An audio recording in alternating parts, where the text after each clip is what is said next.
You do a lot of this, as Douglas did, a lot of this poisoning of the well stuff and saying you tell jokes and I do research, and you could say this isn't credentialism all you want to, but it's really a lot before you start taking on an actual argument. In fact, it wasn't until the follow-up. And it was in the same sentence. I'm not going to go through all this credentialism, but I do research, and Dave just does jokes.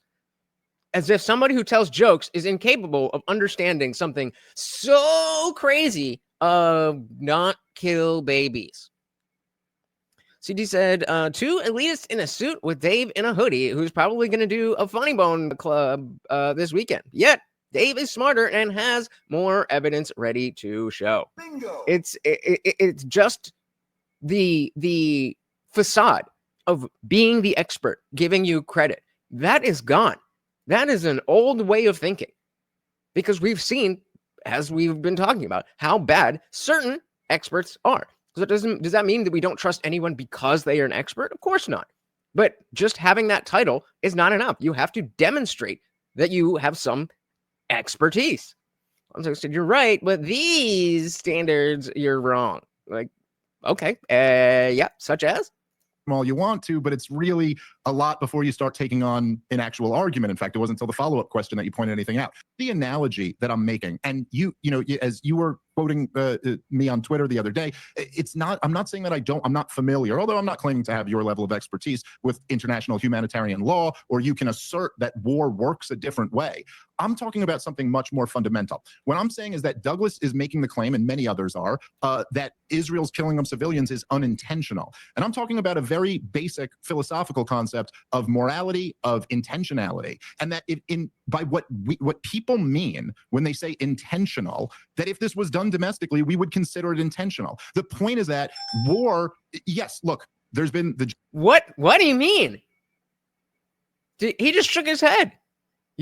I mean, Dave's going to explain it, but that is crazy. That is crazy. Right off rip. Intentional. The point is that war, yes, look, there's been the Geneva Convention, there's international humanitarian law. It goes back to the mid-19th century, was codified into law after World War II. I think that's a good thing. I think it's a step in the right direction. But this is all a politician or a group of politicians declaring a word, and the fact that there are lines drawn on a map does not in any way magically transform morality or the basic philosophical concept of intent. And even in your example there, if I were to give out pamphlets, give out a warning, tell everybody I'd really like you to leave, and then they didn't, and I blew up a building, we would consider that intentional murder. Now, my point... And that's what he shook his head no at before. So what is your response to that? That you can do that?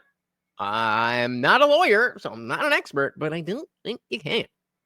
And then they didn't, and I blew up a building, we would consider that intentional murder. Now, my point, I think a lot of times people object to almost what the implications of this way of looking at the world might be, but forget all of that for a second. I'm just talking about how human beings think about these things. And when you talk about an intentional killing, now, by the way, I should also... Just intentional just means, did you anticipate on that happening? Or not anticipate? Did you mean for that to happen? To stipulate that it's not as if that's the case in every single one of these strikes that Israel's taken. And we've gotten all types of evidence about this. And there's quite a number of cases, hundreds of cases, where they're waiting for terrorists to go back into a residential building and then attacking the building, suspected terrorists, I should say. But regardless, none of this is even really the point. The point is that on a very basic human level, and I would also think this is completely incompatible with Christianity, although I'm not trying to lecture anybody about that, but there is no micro and macro morality. Oh, we'll go back over that again. There is no micro and macro morality. What is wrong, and changing words around doesn't change the actions.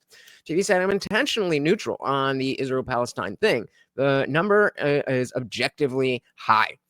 This is not helping them. Murray has added to this damage. And I think that you're absolutely right. There is, especially these days, an aspect, and they're going to talk a lot about it, but an aspect of the PR war, where, it used to be just whatever CNN would put on TV, which, at least as of Vietnam, was shocking. But now we have, cell phone videos and stuff, and I think downplaying maybe the wrong word, but not acknowledging that is wrong. It really doesn't seem like they even think it's wrong. Like, not that there's a proportional, that it is a response and it's wrong, but just like, no, this is what we do.